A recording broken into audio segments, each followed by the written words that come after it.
to see you again. Toshie, lovely to see you. It's wonderful being in your presence again.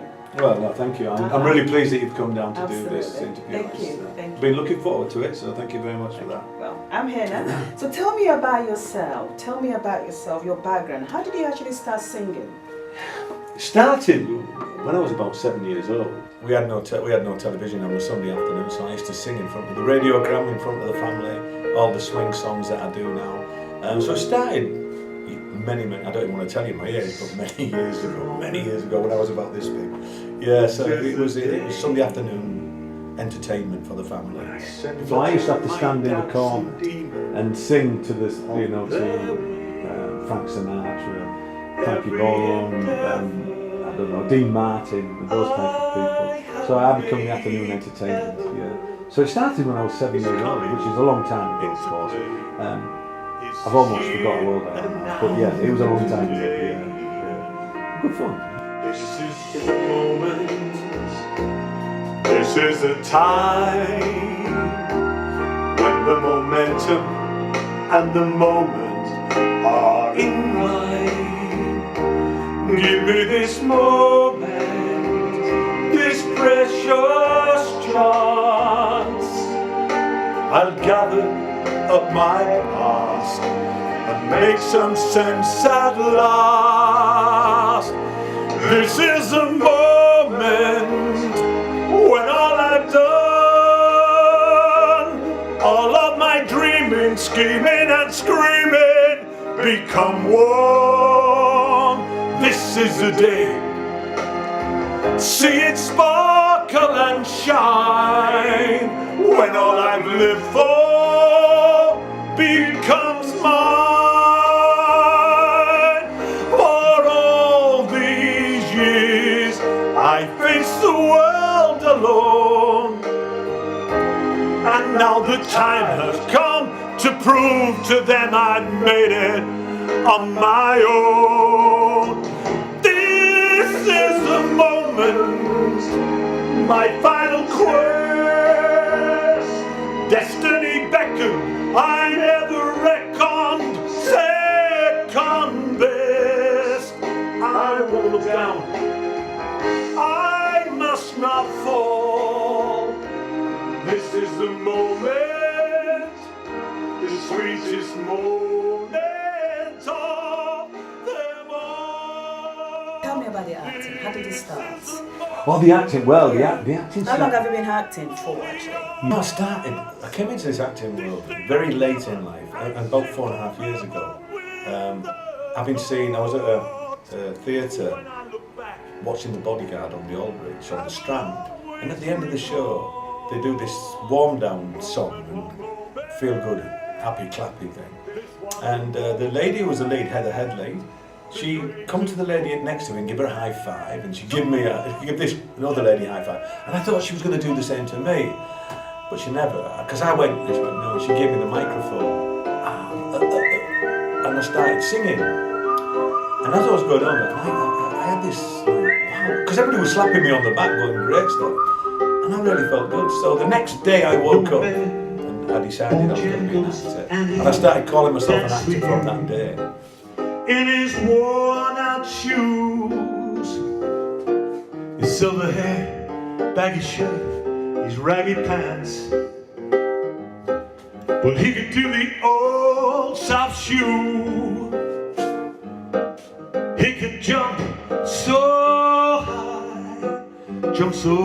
high, then he would lightly touch down.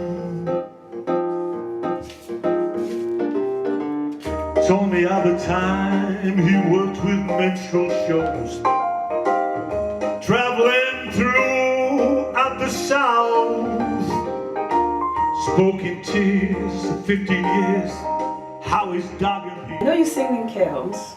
I do. What motivates you to actually go and sing in care homes? Well, what happened was about a year ago, just over a year ago, I saw an advert and it said, you know, singer required for a care home, just to do one show, and I just bought some new gear and I thought, let's give it a run out. So I spoke to this guy and he said, yeah, go.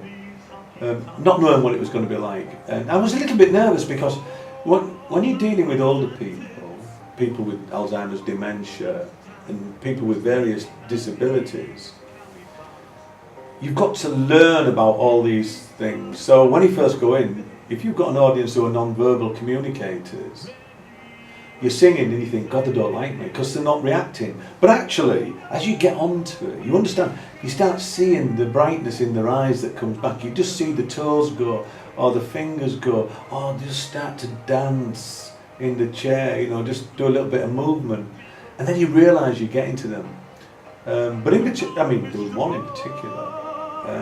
Hardly ever said anything, hardly acknowledged me, and then one day I sang Delilah, and I saw her singing. Come back and dance, dance, and dance, please dance. Mr. Bojangles, call him Mr. To do something.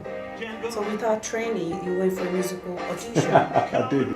This advert, and it was for Wuthering Heights, and I had no training. So what I did, I went and found this vocal coach, and before I went to the audition, I went to see him, and he said, well, what do you want to do? I said, well, firstly, I want to see if I can sing, and secondly, I want to know if I'm good enough for the West End. And he said, okay. So we did an hour's coaching on the songs that they had sent me for the audition. And at the end of it, he just said, well, you can sing and you're good enough for the West End now. What we need to do is just get your technique sharpened up. So I went for the audition, and I got to tell you, this was 4.5 years ago, and I'm still wearing the same scarf now. It's my lucky scarf. And I went in and they were like, okay, we've been looking forward to this. And I said, well, I don't know why, you know, my first audition. And they looked at me and I said, she said, well, which one would you like to sing? I said, oh, you just play it, I'll sing it. It's all right.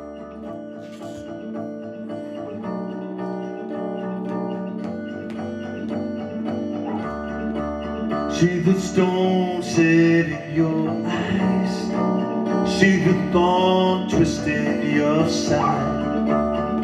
I wait for you.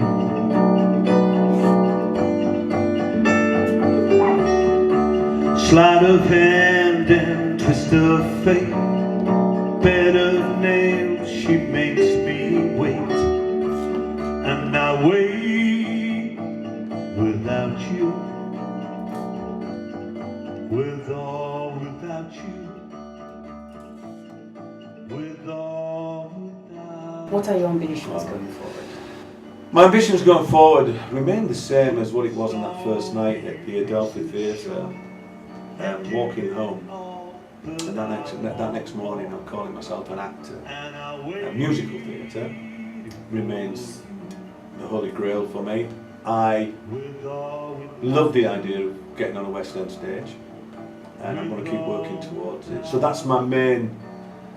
If I ever get on that I'll have felt I've achieved what I set out to do. Anything else is incidental. I mean, and I've done some nice things, but that's what motivates me from the first go. So until I've done that, I won't achieve anything that I set out to achieve. But I will, with the good Lord looking on me. I've got a chance. Any TV projects? Yeah, just finished one. In September, it was just released, but I filmed this in March this year. The Last Hours of Tammy Wynette. It was a thing called Autopsy, and I played Tammy Wynette's husband, George Ritchie. And it's an hour long, and it's been released in America. Lovely talking to you, Kevin. It's been wonderful. No, thank you for coming down. Thank you for being Absolutely inspirational. Well, you know, it's, I don't know, I just think that whatever you do in life, if you set yourself a goal, work hard at it. My father said to me, the only thing that stops you doing anything is between your ears. In there. If you restrict yourself and put that barrier up, it'll never happen. But if you decide you can do it, you've got a chance of doing this. Don't be afraid of failure, because we get a lot of rejection in this business. But I'm not afraid of failure. I just think it's another door closed in my face and I'll kick the next door through. You know what I mean? And that's how I go for it. So no, I'm steely determined, but in a quiet way. And hopefully I'll do what I set out to do. Lovely talking to you. And you, Tosin, thank you. Oh, oh yeah. With or without you. With or without you. I can't live with or without you. With or without you.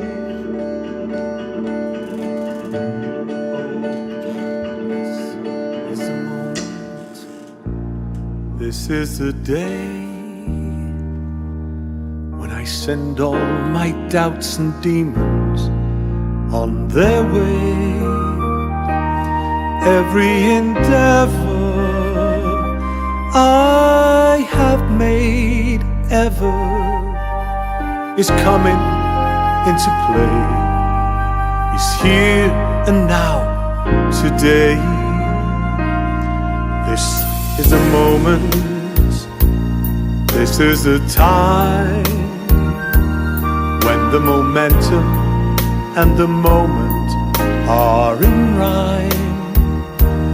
Give me this moment, this precious chance. I'll gather up my past and make some sense at last. This is a moment when all I've done, all of my dreaming, scheming and screaming become one.